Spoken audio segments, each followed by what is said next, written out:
Maybe you can talk some sense to my friend Brian then, because my friend Brian has done mushrooms a bunch of times, and he doesn't see any transformative nature to the drug. He thinks you should just take it and go watch movies. I think the first time you take it, it definitely opens up something in your brain. It makes you look at things different, but that will always stay open. But I don't think anytime I take mushrooms from now on, it might be something positive and I might gain something from it. But it only like a week or two later, I'm back to, I'm not like thinking about that one trip I did 2 weeks ago and how much it's changed my life. I'm more like, all right, what's going on, moving on. Mm-hmm. Like it's never... You haven't properly integrated it then, my friend, because an actually dousing of one's consciousness into the infinite is well worth considering about how it relates to your everyday reality. And what does it say?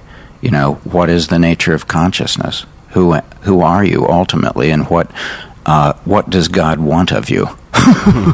Basically, yeah. And I believe that your entire life is basically an expression of that. Mm-hmm. It's a natural thing. That's why we call art our religion, or creativity in any form is this sacred thing, and because it's an expression of ourself, this unique lens through which the creative spirit passes. Mm.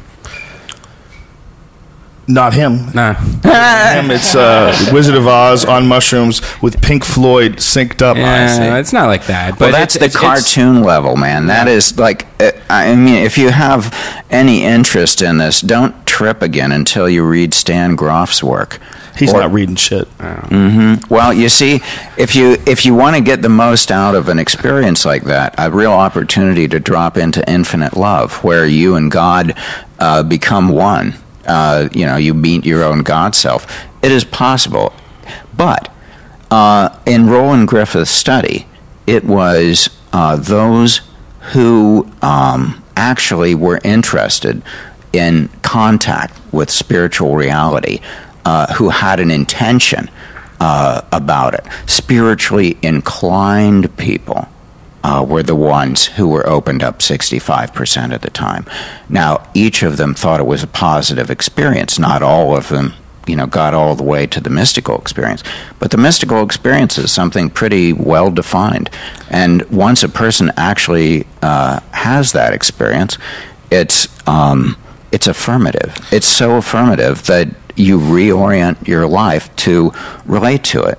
And it may not change your outer appearance of your life, but it may empower it in some way with hope and, new kind of creative dreams that, where's your creative flow coming from? It's not just cash flow. It's got to be, connected with whatever you feel like your creative spirit is. I have no problem with the word God, but a lot of people have trouble with that. But I think that it's a legitimate way of thinking of your relationship with a spiritual reality. Just to play devil's advocate, and only so that we could answer the question, when you talk about these people that wanted to have this experience and then had the 65% of them, I mean, how much of what we're talking about is real?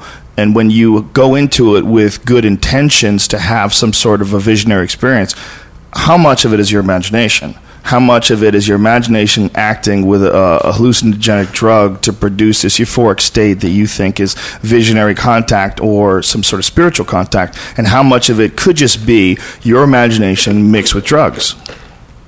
And this is what you were looking for, so your imagination created it for you. And I'm not saying that that is bad or good, because I have a feeling as I get older, this makes more and more sense, even though it's harder and harder to talk about. I have a feeling that things are neither real nor not real.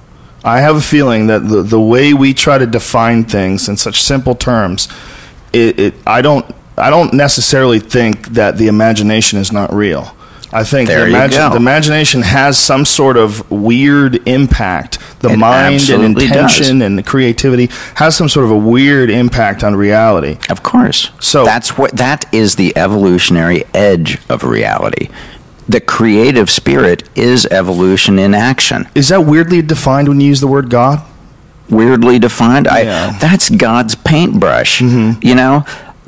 who created all this? Not you or me. You know, how much of all of the spectacle of reality did we really have a part in creating? Right. You know? But when you say it, when you're saying God, I completely agree with you that is the most beautiful way to describe God, and probably the most, if there is some sort of an overwhelming power to this, the creative force. They all describe this sacred reality as a creative force. Yes.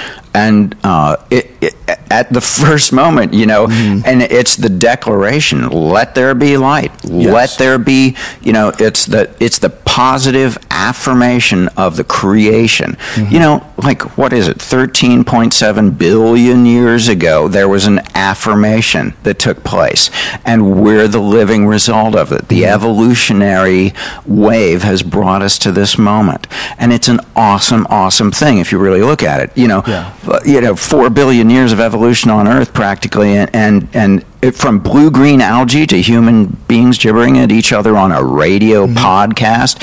Holy fuck. And we are